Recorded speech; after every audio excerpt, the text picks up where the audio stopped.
Well, hello, and welcome to Fluent and Fearless, the podcast where we talk about speaking clearly, confidently, and without fear in any situation. That's why we're named Fluent and Fearless. I'm Katherine Arthur, a pronounced speech and accent specialist.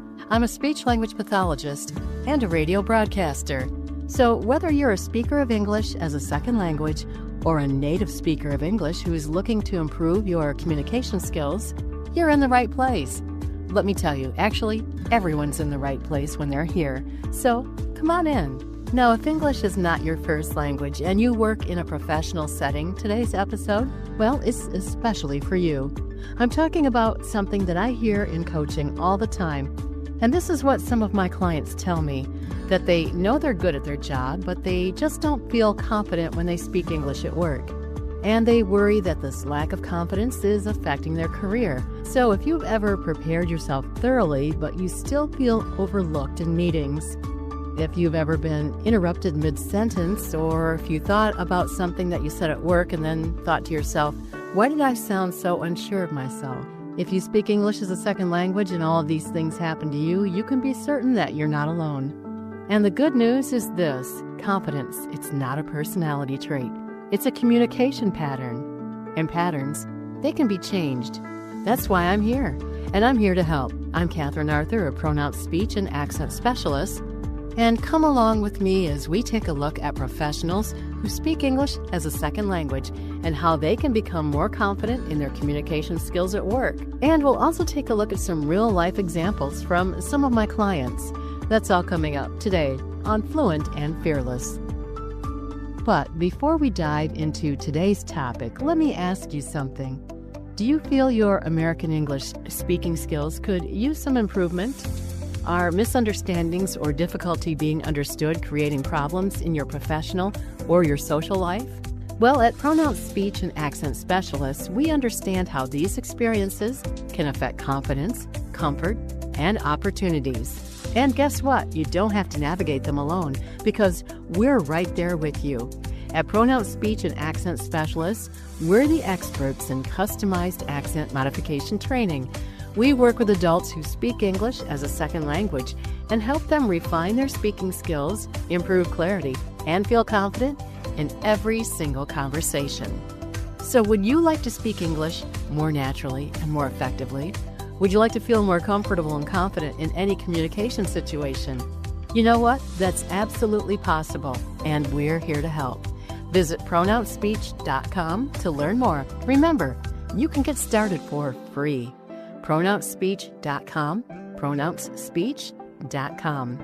Your voice deserves to be heard, and it deserves to be understood. Start your journey to being fluent and fearless today. That's pronouncespeech.com.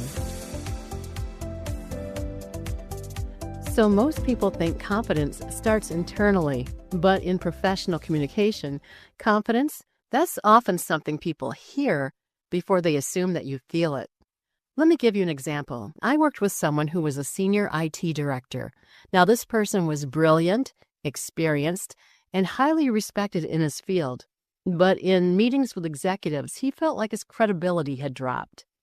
When we were listening to a recording of one of his presentations, something interesting stood out to me. Now, he knew his content perfectly, but his pacing, the pacing of his speech, was rushed. His sentences, they all ran together, and he ended almost every statement with a rising intonation. Now, these things, they weren't something that was caused by a lack of expertise. It was his delivery. And once we adjusted just a few vocal habits, the feedback he got from his listeners shifted dramatically. It was the same person, the same intelligence, but a different vocal signal. People automatically saw him as confident, in charge, and in control, someone to be respected, and an authority to be admired. That's how powerful changing your vocal delivery can be. So as you can see, pacing, or the speed and rhythm of your speech, that's important. When someone's pacing is too fast, I call it the "I need to get this out before I lose it" effect. Now, why does this happen? Well, when ESL professionals feel pressure, the brain, it can go into overdrive. One of my clients who is a financial analyst told me that When he speaks in meetings, he feels like he has to finish a sentence too quickly before someone interrupts him. So he rushed. He spoke much too quickly. And ironically, the rushing, that made him easier to interrupt. And that's because when your speech speeds up, the stress on your words disappear, your key ideas start to blur, they blend together. And your listeners have to work harder. And guess what? For the most part, listeners don't enjoy having to work harder when they're listening to you. And when listeners work harder, they start to disengage. So how did we overcome this? Well, we practiced what I call chunking. Let me explain what I mean by that. Instead of my client putting all of his ideas into one long sentence, such as, I think we should review the numbers from last quarter because there were some discrepancies that may impact projections, and we need to clarify those first. Do you hear how long and run together that is? So what we did, we broke that sentence down into smaller thought groups and shorter sentences. We chunked them into 3 separate sentences. Here they are. I think we should review the numbers from last quarter. There were some discrepancies, and they may impact projections. So by chunking his ideas like that, my client was giving his listeners one idea at a time. He had to slow down and pause between ideas. This immediately made him sound more confident, more in control, and it made it easier for listeners to understand his message. So 2 weeks later, he told me, no one interrupted me this week. By using chunking, he was expressing the same ideas, but his pacing was more clear and easier to follow. So next, let's talk about what intonation can do for your speech confidence. When statements start to sound like questions, you start to sound less confident. And statements that sound like questions, that's one of the most common patterns that I hear. Now, for example, a person who was a project manager that I coached would say to her clients, we've already completed phase 1. The client approved the proposal. She wasn't asking, she was stating a fact. But the pitch of her statement went up at the end. In American English, rising intonation signals uncertainty or a question. But in my client's first language, that pattern didn't mean doubt. But in English, it changed how her message was perceived. So we framed those statements with the proper intonation, and they sounded like this. We've already completed phase 1. The client approved the proposal.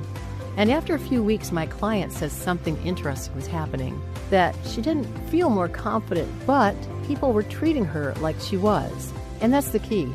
Sometimes sounding confident, that comes first.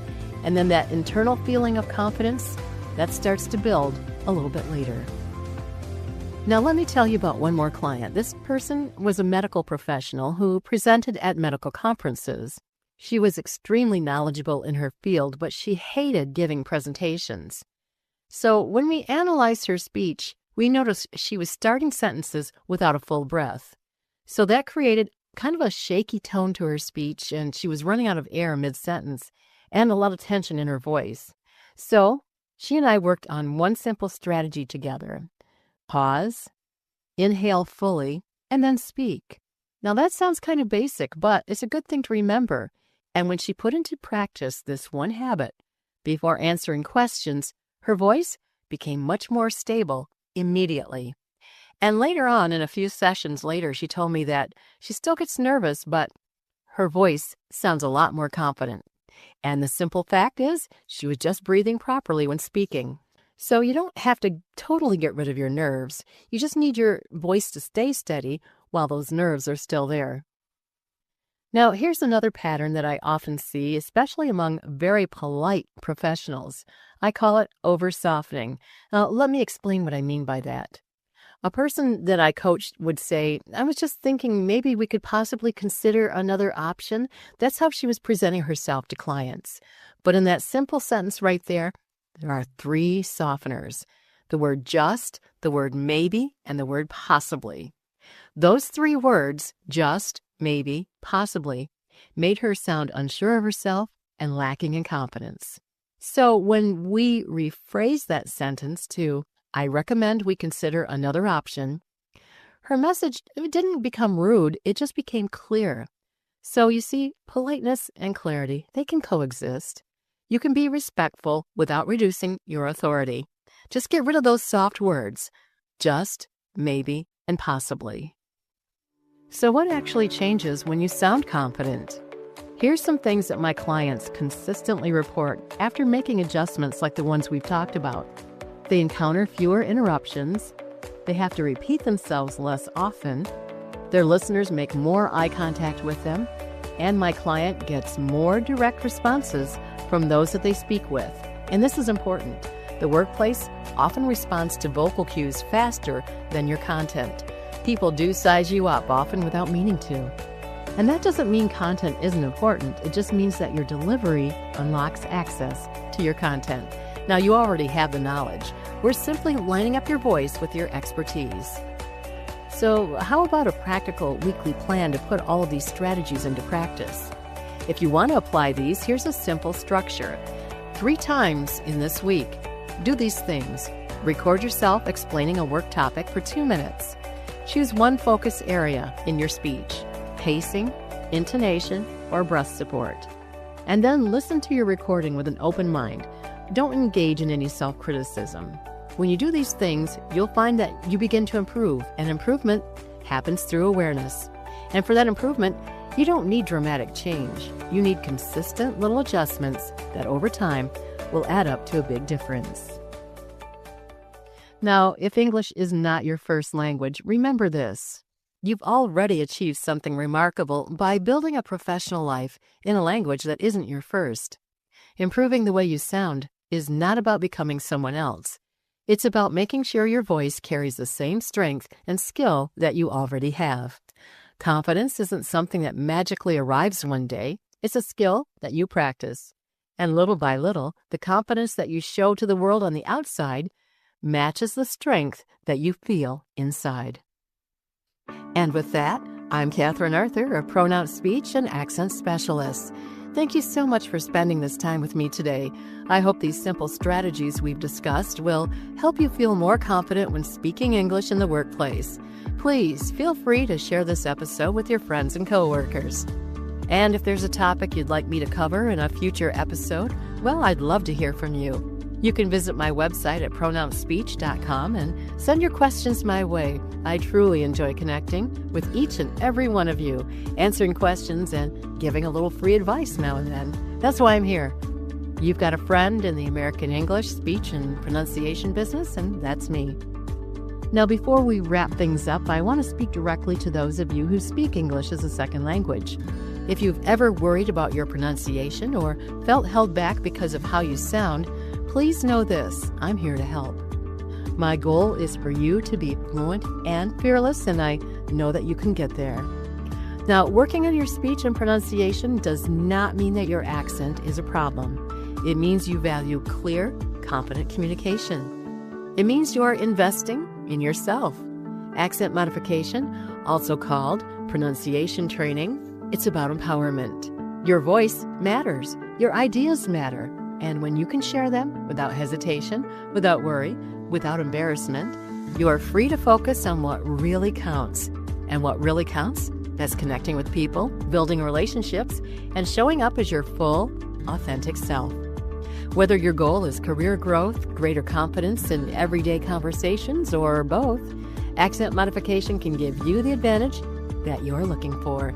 If you're ready to explore what accent modification can do for you, visit me at pronounspeech.com. There you'll find more information about pronounced speech and accent specialists, and you can book a very free assessment with me. No cost, no obligation. It's a relaxed, conversational way to learn how accent modification can support your goals.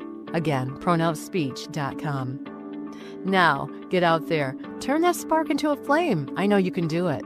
And be sure to connect with us on Instagram, YouTube, and Facebook at Pronoun Speech and Accent Specialist. I'm Katherine Arthur. That's Katherine with a K. And you can also connect with me on LinkedIn. I'd like that. Again, Katherine Arthur here. Until next time, keep speaking clearly, keep speaking boldly, and stay fluent and fearless. Thanks again for listening. I'll talk to you next time on Fluent and Fearless.